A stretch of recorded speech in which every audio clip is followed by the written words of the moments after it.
राम राम हो भाई सारे दर्शकों ने। मैं थारा साथी रविंद्र और स्वागत करूँ हूँ आपका अपने यूट्यूब चैनल वर्तमान हरियाणा पर।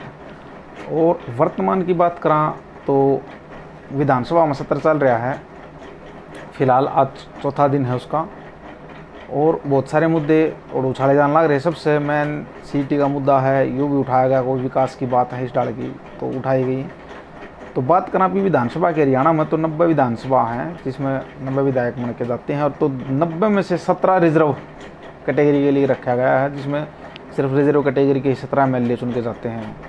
और बड़े ही मतलब दुर्भाग्य की बात है कि जो SC समाज का जो एक उनकी विकास की बात करा या उनके कोई मुद्दे की बात करा SC समाज के, तो वो भी कोई दूसरे नेता उठा रहे हैं विधानसभा में। तो बहुत ही मतलब शर्म की बात है कि जो ये 17 विधायक SC के जो बन के जाते हैं, क्या वो सिर्फ चाटुकारिता के लिए बने हैं क्या, या जीव जूरी के लिए बने हैं क्या, कि वो अपना समाज की कोई भी बात है वो उठा नहीं सकते विधानसभा में। दूसरे नेता उस मुद्दे उठाओ तो इनकी के जरूरत रहेगी, फिर क्यों ये रिजर्व बनाए जाए, क्यों फिर बनाए जाए, क्या जरूरत रहेगी, कोई ज़रूरत नहीं है। विधानसभा सत्र में आज की बात करा तो सफेदों से विधायक है सुभाष गंगोली जी, तो उन्होंने विधानसभा में मुद्दा उठाया SC का कि ये जो शहरों में कस्बों में चौक बने हैं, उन चौका में भाई दूसरे महान संतों की तस्वीर मूर्तियाँ लगती हैं, तो SC समाज की क्यों नहीं लग सकती।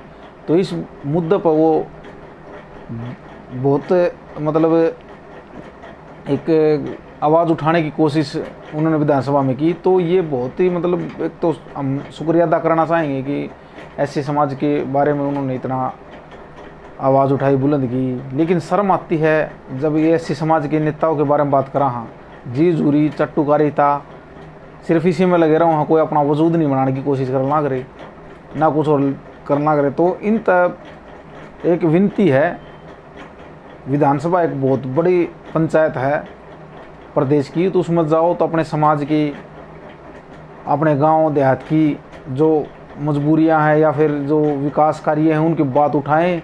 हमें बोलते हुए विधानसभा में नज़र नहीं आते, सिर्फ चाटुकारिता के लिए बोलते हैं, हम देखे आ जाए भी।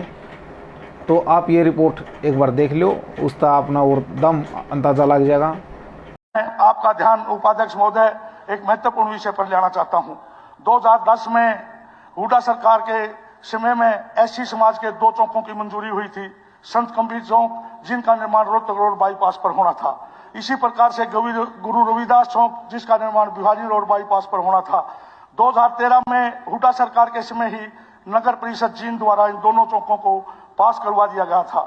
2021 में इन दोनों चौकों के निर्माण की राशि भी सैंक्शन हो गई थी, उसके बावजूद भी इसका निर्माण नहीं हुआ।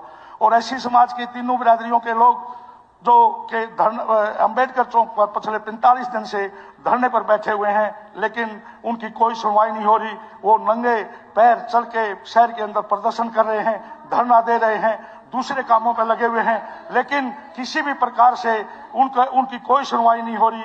तो मैं तो आप के माध्यम से सरकार को इस बात के लिए कहना चाहता हूं कि जो पैसा आया हुआ है, मंजूर हुआ है, सारे काम हुए हुए हैं, और इसी प्रकार से जींद के घुमाना रोड पर कचहरी के सामने हमारे महर्षि वाल्मीकि जी का चौक बना जाए। जब दूसरे समाज के संतों के महात्माओं के जब चौक बन सकते हैं, तो इस SC समाज के संत महात्माओं के चौक क्यों नहीं बने। तो इसके अतिरिक्त जींद शहर में पटियाला चौक पर अशोक सम्राट जी का भी चौक बना है, भगवान परशुराम का चौक बना है, मदनलाल ढींगरा जी का चौक बना हुआ है। तो ये चौक बाद में पास हुए और बाद में बने हैं, इसलिए SC समाज के लोगों के चौक क्यों नहीं बनाए जा रहे। मैं तो सरकार से निवेदन करता हूँ, वो लोग धरने पर बैठे हुए हैं, धरना सिंह जी आपका समय शुरू है। मेरे साथी सुभाष गंगोली जी ने कहा कि जींद में धरना प्रदर्शन दिया जा रहा है कबीर चौक को लेके।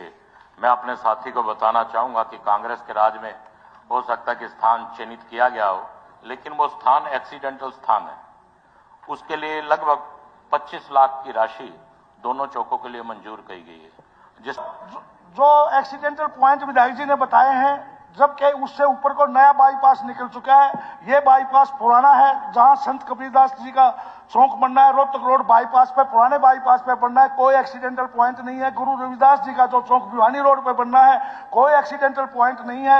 इसी प्रकार से महर्षि वाल्मीकि जी का चौक बनाने की जो मैंने डिमांड की है, वो कचहरियों के सामने की है, वहां कोई एक्सीडेंटल पॉइंट नहीं है। आपका नोट हो गया है। सरकार की नीयत में एक्सीडेंट, सरकार की नीयत में एक्सीडेंट, आपका ये नोट हो गया। कोई एक्सीडेंटल बात नहीं है, कोई एक्सीडेंट की बात नहीं है। धन्यवाद। सिर्फ श्री असीम गोयल जी।